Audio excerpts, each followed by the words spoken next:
Hey everyone, welcome back to the channel. In today's video, I will show you exactly how to make a free blog on blogger.com in 2025. Now, we all know that Blogger is a free platform by Google where you can start blogging instantly using just your Gmail account. So, if you have ever wanted to share your thoughts, write articles, and start a niche blog, this video is for you. So without further delay, let's get straight into it. First of all, you need to come here on blogger.com. The first thing that you need to do here is to simply click on the option of create your blog that you see here on the home page.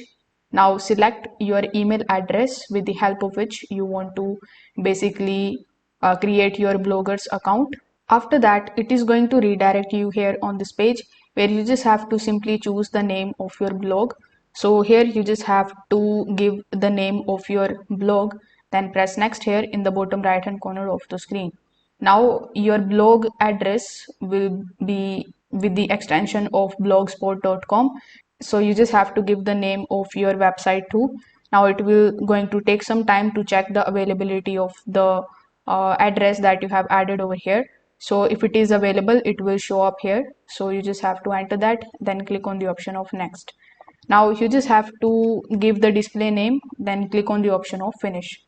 Now once you do this, you will be able to access your blogger's dashboard where you just have to basically start creating your posts. So in order to start creating your post, simply click on the option of new post. Then here in this editor, you can just simply start writing anything that you want. You can also select the templates here. So in the theme section, you can select any of the themes, and the best part is that all of these are free. So you can choose any of the themes and you can customize it as per your need. So this way you will be able to make your free blog on blogger.com in 2025. Now if this video helped you out, make sure that you like this video and subscribe to the channel. Thanks for watching.